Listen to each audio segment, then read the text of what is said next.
नमस्कार दोस्तों, बेबाक भाषा के दो टूक कार्यक्रम में आपका दिल से स्वागत है। बीजेपी को हार की आदत नहीं रही और जैसे ही हार का मुंह देखना पड़ा, देखिए जमीन पर क्या हो रहा है। आपस ही में लड़े जा रहे हैं। कोई एक को विभीषण कह रहा है, कोई दूसरे को नफरत फैलाने वाला कह रहा है। न जाने किस तरह के स्टेटमेंट आ रहे हैं।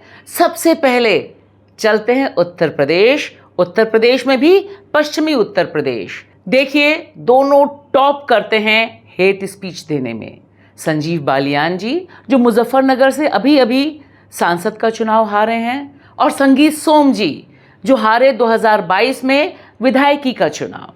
और दोनों ही आपस में ऐसे भिड़े हैं जिन जिन शब्दों का इस्तेमाल कर रहे हैं। और चूंकि संजीव बालियान जी का तो मंत्री पद भी गया, क्योंकि वो सोच रहे होंगे कि जीत के आएंगे तो मंत्री बनेंगे, लिहाजा उन्हें गुस्सा थोड़ा ज़्यादा है।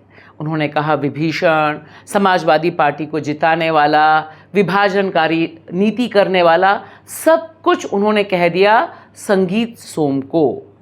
और संगीत सोम देखिए जवाब में क्या कहते हैं। सबसे पहले उन्हीं के श्री मुख से सुनिए एक दूसरे पे वे क्या वार कर रहे हैं। हाँ, मैं उम्मीद करता हूँ कि कार्रवाई होनी चाहिए थी, और आगे भी उम्मीद रखूंगा अपनी पार्टी से कि जो बिल्कुल खुले तौर पर जिन्हें समाजवादी पार्टी का चुनाव लड़ा और यहाँ बड़ी पोजीशन लिए हुए हैं और सरकारी सुविधाएं भी ले रहे हैं, तो कृपया करके पार्टी, मेरा निवेदन रहेगा, पार्टी इस पर अच्छा ध्यान देगी। मुझे नहीं लगता, क्योंकि हम जो सीटें जीत रहे थे हम उन्हें भी हार गए। आरएलडी के साथ जोड़ने की वजह से कोर्ट डिवीजन को भाजपा के परिप्रेक्ष्य में किस तरह से देखते हैं? देखिए, मैंने आपको बताया, ये पार्टी का विषय है। पार्टी इस पे चिंतन मनन कर रही है और पार्टी इस पे देख रही है कि ये डिवीजन क्यों हुआ। चिंता का विषय है ये हमारे लिए चिंता का विषय है। पत्थर पे सिर पटक के कुछ नहीं होता, पत्थर पे सिर पटक के कुछ नहीं होता, समंदर को वापस आना नहीं आना वो उसे पता होगा। अब देखिए इतिहास भी क्या क्या मजाक करता है।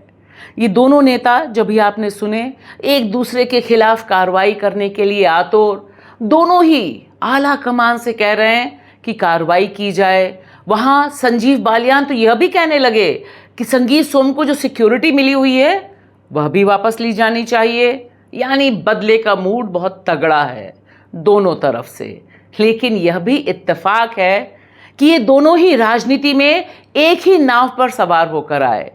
2013 मुजफ्फरनगर दंगे, जलाया गया मुजफ्फरनगर, और उसके जो हेट स्पीच देने के महारथी थे, जिन पर मुकदमे हुए, वे यही दो शख्स थे, संजीव बालियान और संगीत सोम। दोनों एक साथ नफरत फैला रहे थे। मुसलमानों के कत्लेआम के तमाम तरह की जो योजनाएं बनी, उन साजिशों से इनके कनेक्शन जोड़े गए। दोनों के खिलाफ मामले भी दर्ज हुए कि किस तरह से तमाम धाराओं के बावजूद वे धाराओं को धता बताते हुए निकले थे भड़काने के लिए। और देखिए 2024 में, यानी ठीक 11 साल बाद, वे आपस ही में एक दूसरे को भड़काने का काम कर रहे हैं। है ना मज़ेदार इत्तेफाक ये। लेकिन इससे यह भी पता चलता है कि भारतीय जनता पार्टी में जिस तरह की खदबदाहट है, जिस तरह का आक्रोश है, और ख़ास तौर से उत्तर प्रदेश में तो बहुत जाहिर है कि यह आक्रोश होगा ही, क्योंकि कहाँ 80 सीटें सोच रहे थे और कहाँ समाजवादी पार्टी और इंडिया गठबंधन ले गया, तकरीबन सुपड़ा साफ होते होते बचा। इसमें इन दोनों नेताओं को सुनना इसलिए भी ज़रूरी है क्योंकि इससे पता चलता है कि भारतीय जनता पार्टी में बहुत नीचे नहीं, लेकिन मंत्री और संतरी के लेवल पर क्या क्या चल रहा है।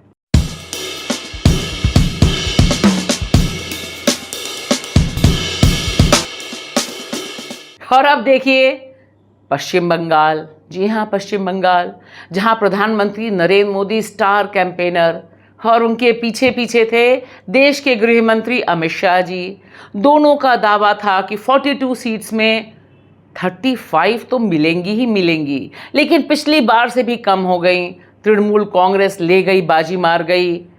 और इसके बाद जो होना शुरू हुआ है पश्चिम बंगाल में, वह बता रहा है कि बंगाल में बंगाल की भारतीय जनता पार्टी में कितनी बड़ी फाक है, यह मैं नहीं कह रही, ये वहाँ के पूर्व भारतीय जनता पार्टी के अध्यक्ष दिलीप घोष कह रहे हैं। देखिए उनका यह ट्वीट। हार के बाद उन्हें तुरंत याद आए भारतीय जनता पार्टी के नेता पूर्व प्रधानमंत्री अटल बिहारी वाजपेयी, और उन्होंने एक्स प्लेटफॉर्म पर इसे डाला, जिसके मुताबिक वह कहना चाह रहे हैं कि आप पुराने कार्यकर्ताओं को भूले ना, नए कार्यकर्ता 10 भी हों, लेकिन पुराना कार्यकर्ता ही पार्टी को विजय दिला सकता है। काश दिलीप घोष खुद ही कह देते, लेकिन फिलहाल मैसेज चला गया। मैसेज बहुत क्लियर है और दिलीप घोष की फहरिस्त में काफ़ी लोग शामिल हुए। सिर्फ इतना ही नहीं, आप देखिए उसके बाद जो बम फटा है वह तो ज़बरदस्त है। किस तरह से भारतीय जनता पार्टी के आईटी सेल अमित मालवीय के ऊपर सीधे सीधे आरोप लगा है, और आरोप भी लगाया है आरएसएस से जुड़े एक नेता शांतनु सिन्हा ने। कहा कि यह शख्स पूरे बेहियाई से, पूरी बदतमीजी के साथ बीजेपी से जुड़ी महिलाओं को सिर्फ 5 सितारा होटल में ही बुला के उनका यौन शोषण नहीं करता था, बल्कि इसके लिए बीजेपी कार्यालय का भी दुरुपयोग करता था।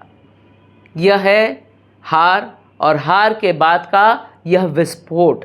इसे कैसे संभालेगी बीजेपी, कैसे संभालेंगे मोदी जी और कैसे संभालेंगे अमित शाह जी, यह तो आगे की बात है। लेकिन फिलहाल 2 चीज़ें बहुत साफ हैं कि पश्चिम बंगाल में शुभेंदु अधिकारी के खिलाफ, यानी जो टीएमसी से गए इधर बीजेपी के पास, उनके खिलाफ एक आक्रोश है, और बाकी जिस तरह से हैंडलिंग हुई है बंगाल में, उसमें अमित मालवीय एक बड़ा चेहरा, कुख्यात चेहरा बनकर सामने आए हैं। और फिलहाल भारतीय जनता पार्टी का आला कमान एज यूजुअल चुप है।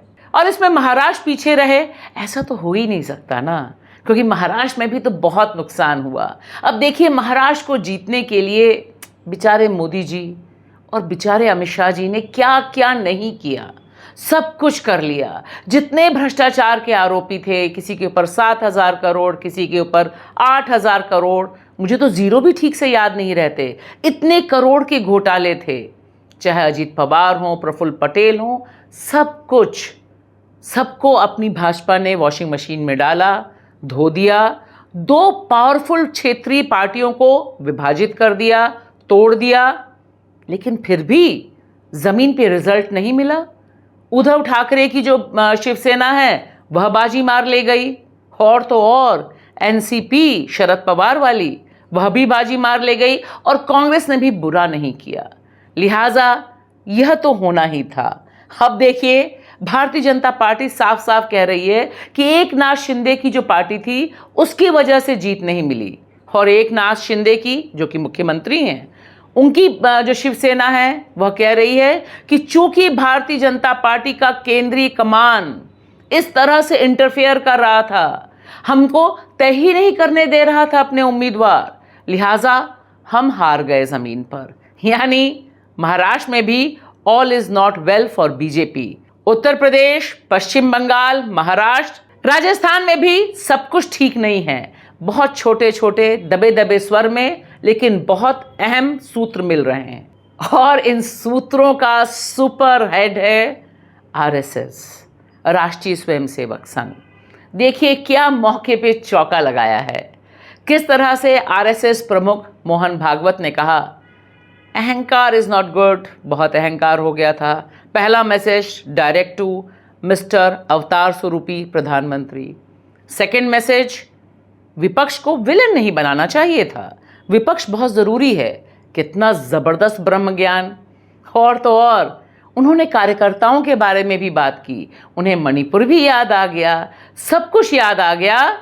वह तब याद आया जब बीजेपी बहुमत तक नहीं पहुंच पाई, और एक और दावा ठोकी दिया कि बच्चे बीजेपी यहाँ तक पहुंची है ना, बचाने में हम ही आए हैं, तभी आप यहाँ पहुँचे हैं, क्योंकि उन्होंने कहा कि हमारा भी योगदान है।